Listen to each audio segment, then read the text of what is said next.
काल आपण triangle of vector addition पाहिला, ज्याच्यामध्ये आपण काय सांगितलं होतं, जर दोन वेक्टर्स असतील आणि ते ऑर्डर मध्ये असतील, कसे असतील, ऑर्डर मध्ये असतील, ऑर्डर मध्ये असतील याचा अर्थ काय असतो, एकाच्या तोंडाला दुसऱ्याचं शेपूट लावलेलं असेल, अशा पद्धतीने जर असेल तर आपण त्याचा रिझल्टंट वेक्टर कसा सांगतो, by the third side of triangle. ट्रायंगलची काय करायची, तिसरी साइड घ्यायची. ही तिसरी साइड कशी असली पाहिजे, त्यात तो जो रिझल्टंट आहे त्या रिझल्टंटचं टेल हे पहिल्या वेक्टरच्या टेलला आणि रिझल्टंटचं हेड हे दुसऱ्या वेक्टरच्या हेडला असलं पाहिजे.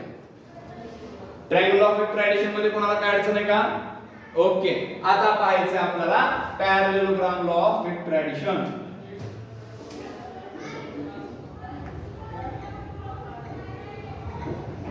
Parallelogram law of vector addition.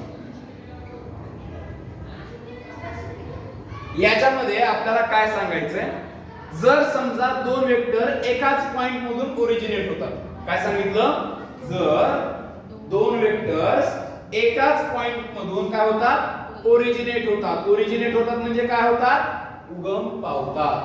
काय पावतात, उगम पावतात. आणि या दोन साइड्स काय असतात, adjacent sides of parallelogram. ह्या दोन साइड्स काय असतात, adjacent sides of parallelogram. Then the resultant vector is shown by the diagonal. Resultant vector कशाने दाखवायचा आहे, डायगोनल ला दाखवायचा आहे. हा डायगोनल कुठून स्टार्ट झाला पाहिजे, त्याच सेम पॉइंट पासून स्टार्ट झाला पाहिजे. याला म्हणायचं रिझल्टंट वेक्टर. काय म्हणायचं याला, resultant vector. Let us consider this is p बार. हा काय आहे, p बार. हा काय आहे, q बार. मग हा जो रिझल्टंट असेल तो रिझल्टंट काय असेल, r bar is equal to p bar plus q bar. येणे अडचण. काय सांगितलं, जर दोन वेक्टर्स एकाच पॉइंट मधून ओरिजिनेट होत असतील आणि त्या दे show the adjacent sides of parallelogram. ते काय आहेत, एखाद्या पॅरलेलोग्रामचे ऍडजसंट साइड्स, लगतच्या बाजू. कसल्या बाजू आहे, लगतच्या बाजू आहेत. तर त्यावेळेस आपण रिझल्टंट वेक्टर कशाने दाखवायचा, पॅरलेलोग्रामच्या डायगोनल. कशाने दाखवायचा, पॅरलेलोग्रामच्या डायगोनल न दाखवायचा. हा डायगोनल कुठून चालू झाला पाहिजे किंवा रिझल्टंट वेक्टर सुरू कुठून झाला पाहिजे, त्याच सेम पॉइंट पासून ओरिजिनेट झाला पाहिजे. येणे अडचण पक्का.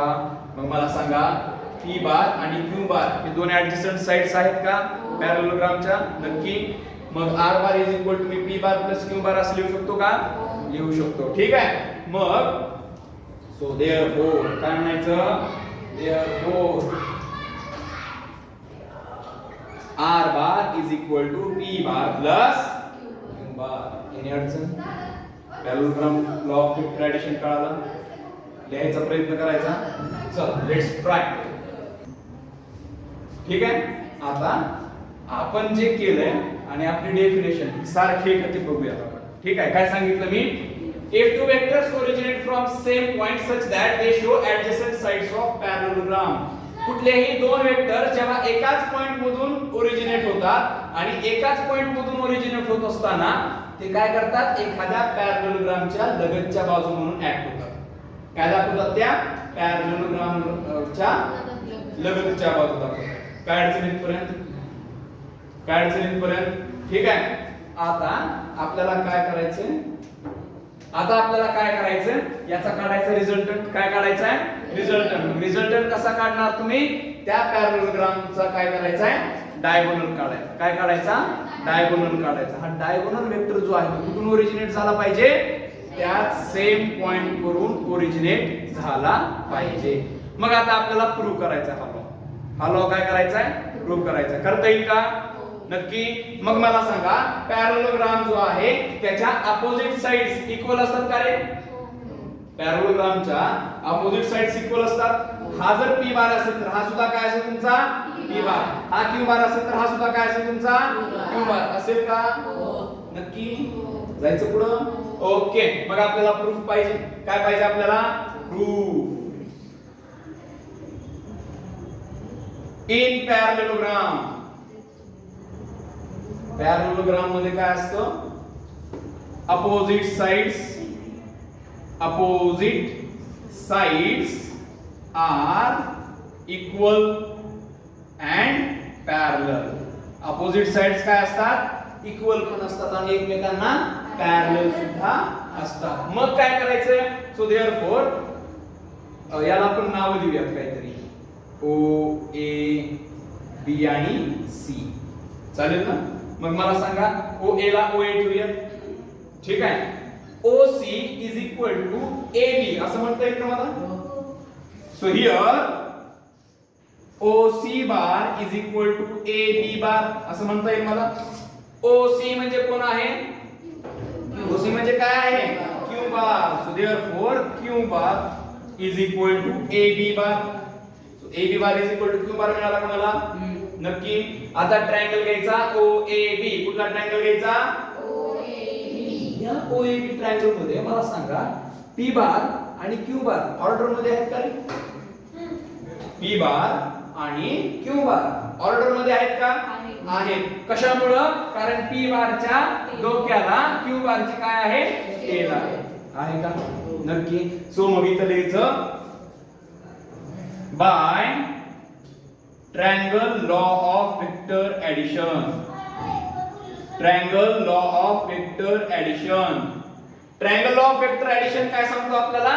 जर दोन वेक्टर्स काय असतील? ऑर्डर मध्ये असतील तर P bar plus Q bar is equal to त्यांचा रिझल्टंट वेक्टर कशाने दाखवणार तुम्ही? R bar. आर बार म्हणजे काय? Third side of triangle. Third side of triangle. मग हा ओ बी बार म्हणजेच आर बार तिसरा अँगल आहे का? सॉरी, तिसरी साइड आहे का? आहे. ही जी तिसरी साइड आहे ती पहिल्या वेक्टरच्या टेलला त्या वेक्टरची रिझल्टंट वेक्टरची टेल आहे का? आहे. पहिल्या वेक्टरच्या टेलला रिझल्टंट वेक्टरची टेल आहे का? आहे. दुसऱ्या वेक्टरच्या हेडला रिझल्टंट वेक्टरचा हेड आहे का? आहे. म्हणजे तो triangle law of vector addition obey होतोय. बरोबर. सो देअरफॉर मी तुम्ही डायरेक्ट आर बार लिहिलं तर चालेल का? चालेल का? So therefore R bar is equal to P bar plus Q bar. Here P bar and Q bar are the adjacent sides of parallelogram. P bar आणि क्यू बार काय आहेत? adjacent sides of parallelogram आहेत. Plus R bar म्हणजे diagonal आहे का? Hence the given statement is correct. हे जे दिलेलं स्टेटमेंट आहे ते कसं आहे? एकदम करेक्ट आहे. येणे अडचण? पक्का? तुम्हाला काही अडचण असेल तर विचारा लगेच. नाही? ठीक आहे. हे लिहून घ्यायचंय, स्क्रीनशॉट मारून. ठीक आहे. याच्यानंतर याचं मला काय करायचंय? मॅग्निट्यूड काढायचं. काय काढायचं मला? मॅग्निट्यूड काढायचं. काढता येईल का? तुम्ही ट्रायंगल ऑफ वेक्टर ऍडिशनचं काढलंय, सेम तीच प्रोसेस वापरायची, काहीही बदल करायचा नाही. ठीक आहे.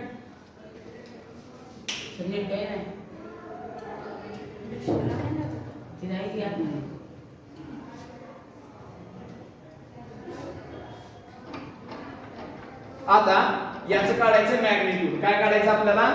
मॅग्निट्यूड. काढता येईल का? काढता येईल म्हणून तर दिलंय ना आपल्याला.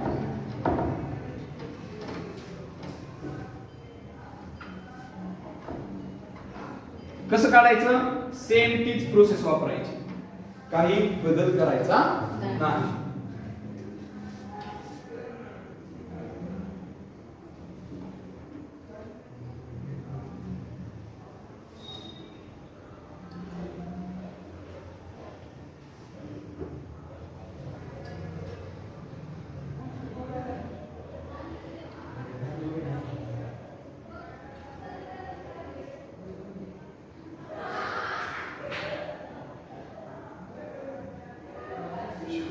हा बी बार, हा काय आहे? क्यू बार. याला म्हटलं ओ. काय म्हटलं याला? ओ. याला म्हणतो ए, याला म्हणतो बी, याला म्हणतो सी. काय अडचण आहे पर्यंत? काय करायचंय? ओ ए वाढवायचा थोडा. ओ ए काय करायचा? वाढवायचा. चला वाढवा. बी पासून हा जो ओ ए वाढवलाय ना याच्यावरती परपेंडिक्युलर टाकायचा. काय टाकायचा? परपेंडिक्युलर. टाकला. याला काय नाव द्यायचं? सांगा कुठलंही नाव. D B C. डी म्हणूयात. काय म्हणूयात? डी. हा झाला राईट अँगल ट्रायंगल. काय झाला हा राईट अँगल ट्रायंगल. पहा इथं राईट अँगल ट्रायंगल BAD हा ट्रायंगल घेतला. राईट अँगल ट्रायंगल कोणता घेतलाय BAD. So in right angled triangle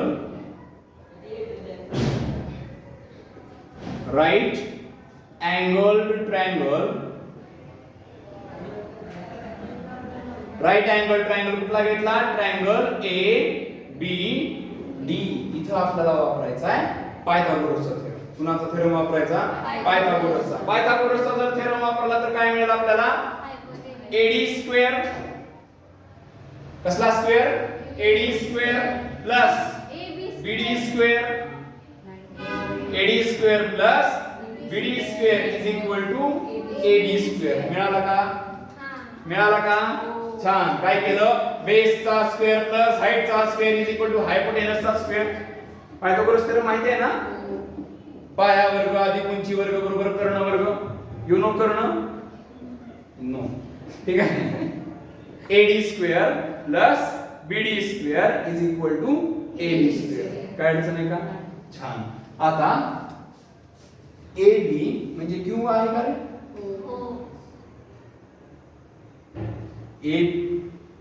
AB म्हणजे क्यू बार असेल का.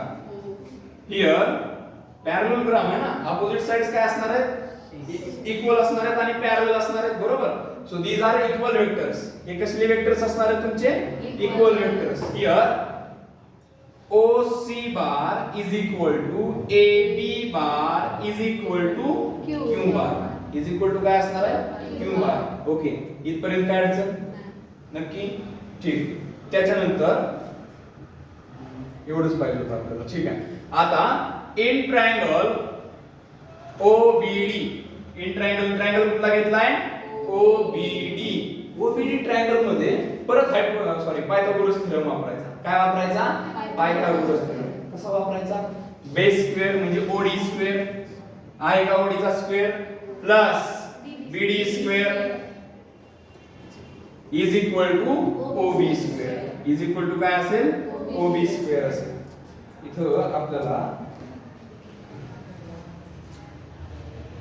व्हॅल्यूज ठेवाव्या लागतील कुठल्या कुठल्या.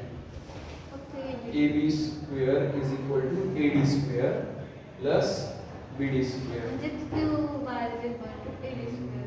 ओके बघू. OD काय आहे OD.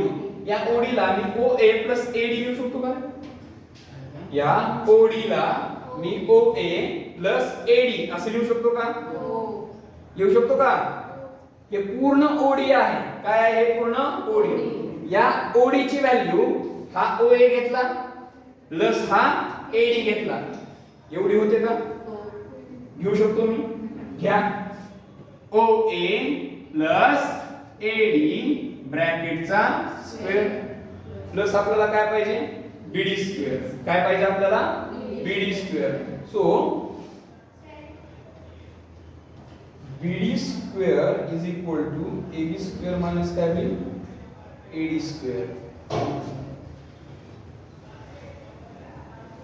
ओके असू दे plus BD square as it is ठेवतो काय अडचण. आणि is equal to OB square. OB म्हणजे काय आहे R बार. OB म्हणजे काय आहे R बार. सो डायरेक्ट मी काय करतो R स्क्वेअर ठेवतो. काय ठेवून दिलं R स्क्वेअर. हा A प्लस B ब्रॅकेट स्क्वेअरचा फॉर्म्युला आहे का हा जो फॉर्म्युला दिसतोय हा A प्लस B ब्रॅकेट स्क्वेअरचा फॉर्म्युला दिसतोय का दिसतोय. ओके मग काय करूया तिथं OA square plus twice of OA into AD plus AD square plus BD square is equal to R square is equal to काय आलं R स्क्वेअर. काय अडचण इथपर्यंत. आता काय करायचंय मला सांगा. इथं AD स्क्वेअर आहे प्लस BD स्क्वेअर आहे. हे AD square plus BD square is equal to काय आहे का AD square plus BD square is equal to काय आहे AB स्क्वेअर. ठेवून द्या OA स्क्वेअर. या OA च्या ऐवजी P ठेवलं तर चालेल का OA च्या ऐवजी काय ठेवतो P ठेवतो. P square plus twice OA into AD आहे ठेवूया जसं तसं OA into AD plus AD square plus BD square आहे. काय आहे? AD square plus BD square. याच्या ऐवजी काय ठेवलं? Q स्क्वेअर ठेवलं. Is equal to AB square आहे. AB इज इक्वल टू काय आहे? Q. त्यामुळे डायरेक्ट काय केलं? Q square is equal to काय आलं? R square. काय अडचण इथपर्यंत? हा अँगल थीटा कन्सिडर करूया. हा अँगल किती आहे? थीटा. इथं अँड लिहितो. काय लिहितो? अँड. मला सांगा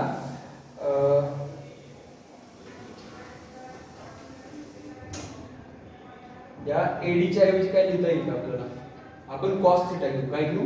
cos theta. cos theta is equal to काय असतं? Adjacent side divided by hypotenuse असतं का? ऍडजसंट साइड म्हणजे एडी बरोबर. हायपोटेनस म्हणजे काय? AB. AD divided by AB असं लिहिता येईल मला. लक्ष द्या. AD divided by AB which implies मला AD ची व्हॅल्यू पाहिजे. कशाची व्हॅल्यू पाहिजे? AD. मग मला AD is equal to AB cos theta असं लिहिता येईल. AD is equal to AB cos theta असं लिहिता येईल का? लिहिता येईल का? हा हो म्हणा की मग जोरात जरा. काय अडचण? माहिती आहे ना. अगोदर आपण AD ची व्हॅल्यू ठेवू. कशाची व्हॅल्यू ठेवायची? AD ची. काय आहे? P square plus twice OA into AB cos theta plus Q square is equal to R square. आता OA ची व्हॅल्यू माहिती आहे, AB ची पण व्हॅल्यू माहिती आहे. काय आहे? P स्क्वेअर प्लस 2 OA म्हणजे P, AB म्हणजे Q, cos theta ला cos theta plus Q square is equal to R square. So therefore R is equal to सगळ्याचं स्क्वेअर रूट घ्यावं लागेल. घ्या. काय मिळेल आपल्याला? P square plus twice PQ cos theta plus Q square. This is the magnitude of resultant vector. तुम्हाला जो काय रिझल्टंट मिळालेला आहे त्या रिझल्टंटचं काय काढायचं आपल्याला? मॅग्निट्यूड काढायचं. काय काढायचं? मॅग्निट्यूड. परत एकदा सांगतो, पहिल्यापासून व्यवस्थित लक्ष द्यायचं. लक्षात आलं? काय काय केलं पहा. अगोदर पॅरलेलोग्राम काढला. OA bar is equal to P bar आहे. OC bar is equal to काय आहे? Q बार. याच्या अपोजिट साइड्स ज्या आहेत त्या पण इक्वल असणार आहेत. म्हणजे ही Q बार आली आणि ही P बार आली. येणे अडचण? नो अडचण. OA बार जो आहे तो OA बार काय केला? वाढवला थोडासा पुढं आणि त्याच्यावर B पासून काय केलं? परपेंडिक्युलर टाकला. काय टाकलाय? परपेंडिक्युलर टाकलाय. येणे अडचण? ठीक आहे. मग मी काय केलं? ट्रायंगल घेतला ABD. कुठला ट्रायंगल घेतला? ABD. हा छोटासा ट्रायंगल घेतला. कसला? छोटासा. या छोट्याशा ट्रायंगल मध्ये मी पायथागोरस थेरम वापरला. कसला थेरम वापरला? पायथागोरसचा. पायथागोरस काय सांगतो? Hypotenuse square is equal to base square plus height square. सांगतो का असं? घेतला आपण ते AD square plus BD square is equal to AB square. याच्यामध्ये AB म्हणजे Q आहे का? आहे. काय अडचण इथपर्यंत? पक्का? मग हा अँगल थीटा कन्सिडर केला. कुठला अँगल कन्सिडर केला? थीटा. ठीक आहे. इथं घेतला cos थीटा. काय घेतला आपण इथं? cos थीटा घेतला. चालेल. cos थीटा घेतला तर cos theta is equal to काय असते? Adjacent side divided by hypotenuse. Adjacent side आहे AD, हायपोटेनस आहे AB. लक्षात येतंय? मग AD bar is equal to AB bar cos theta येतं का? अरे येतं का? हे डिवाइड मध्ये इकडे गेल्यावर काय होईल? मल्टिप्लिकेशन मध्ये जाईल. So AD bar is equal to काय मिळालं? AB bar into cos theta. मग ट्रायंगल OBD घेतला. ट्रायंगल कुठला घेतला? OBD. याने अडचण? नो अडचण. ट्रायंगल OBD मध्ये परत पायथागोरसचा थेरम वापरायचा. कुणाचा? पायथागोरसचा. पायथागोरस काय सांगतो? Hypotenuse square is equal to base square plus height square. Base कुठला आहे? OD आहे का base? So OD square plus height square म्हणजे BD square is equal to OB square. या OD ला मी OA प्लस AD लिहू शकतो. ब्रॅकेटचा काय करायचा? Square. A plus B bracket स्क्वेअरचे एक्सपान्शन घेतलं. A square plus 2AB plus B square. इथं A म्हणजे OA आहे. OA स्क्वेअर घेतला plus twice OA into AD. AD म्हणजे B. Plus AD square plus BD square is equal to R square. काय अडचण? आपण मागच्या इक्वेशन मध्ये AD square plus BD square ची व्हॅल्यू काढली. किती आली होती? Q square. काय आली होती व्हॅल्यू? Q square. मग सगळ्या व्हॅल्यूज आहेत तशा ठेवल्या. इथं AD आहे. कोण आला इथं? AD. इथं AD ची व्हॅल्यू आहे आपल्याकडे. काय आहे? AB cos theta. ठेवून दिली AB cos थीटा. OA म्हणजे P बार आहे, AB म्हणजे Q आहे. cos थीटाला cos थीटा ठेवलं. हे इक्वेशन मिळालं आपल्याला. आपल्याला R स्क्वेअर ची व्हॅल्यू पाहिजे का? R स्क्वेअर ची व्हॅल्यू पाहिजे का? नाही, आपल्याला व्हॅल्यू पाहिजे R ची. कशाची व्हॅल्यू पाहिजे? R ची. R ची व्हॅल्यू काढण्यासाठी स्क्वेअर रूट घेतला. इकडचा स्क्वेअर रूट घेतला म्हणजे याचा पण स्क्वेअर रूट घ्यावा लागेल. घेतला, निघालो उत्तर. प्रूफ कळालंय? मॅग्नेट्यूड कसं काढायचं कळालंय? कळालंय? नक्की? काय अडचण? पक्का? ठीक आहे.